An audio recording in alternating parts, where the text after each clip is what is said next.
Maladie inflammatoire de l'intestin, une approche pour aider le corps à faire face. Des scientifiques ont mis au point une nouvelle approche pour traiter les maladies inflammatoires de l'intestin telles que la maladie de Crohn.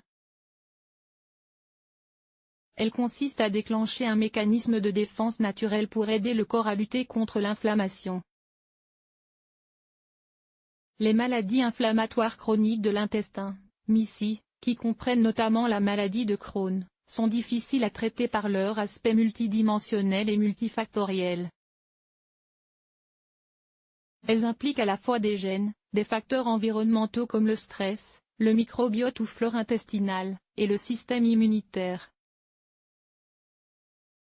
Aussi la communauté scientifique peine-t-elle à trouver des approches thérapeutiques efficaces.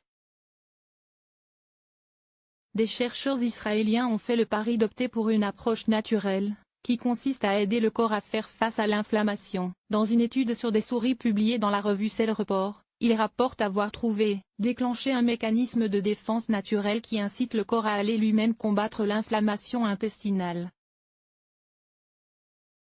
L'équipe s'est ici focalisée sur l'oxyde nitrique, NO, molécule de signalisation impliquée dans divers processus biologiques. Elle a génétiquement modifié des souris pour bloquer la production de NO exclusivement dans certains types de cellules, soit dans les cellules constituant la paroi interne de l'intestin, soit dans les cellules immunitaires.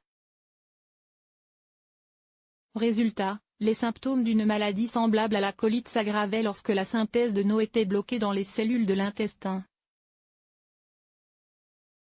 Mais ils se sont améliorés lorsque le NO était bloqué dans les cellules immunitaires, en particulier dans de grandes cellules appelées macrophages.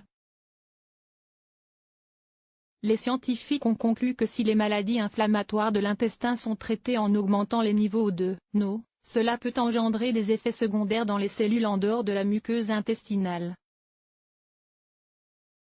L'équipe a donc entrepris de développer une méthode pour stimuler la production de NO uniquement dans les cellules de la paroi intestinale. Booster la production d'une enzyme via l'alimentation. Parallèlement, d'autres chercheurs ont constaté qu'une enzyme appelée ASL était responsable de la fabrication de l'acide aminé arginine, matière première de l'oxyde nitrique, NO. L'équipe s'est ainsi tournée vers deux substances naturelles, la ficétine, présente dans les pommes, les kakis et les fraises, qui augmentent les niveaux d'ASL, et la citruline, présente dans les pastèques, betteraves et épinards, qui augmente l'activité de l'enzyme ASL. Lorsqu'elles sont administrées ensemble, ces deux molécules naturelles favorisent la fabrication de NO uniquement dans les cellules de la paroi interne de l'intestin. Une expérience confirmée chez la souris, puisque les symptômes des MICI ont diminué de façon significative après administration de ce traitement. Cette approche, qui doit encore faire ses preuves chez l'homme, pourrait même se décliner au cancer de l'intestin, puisqu'il dépend également en partie de l'inflammation intestinale. Source: Science Daily.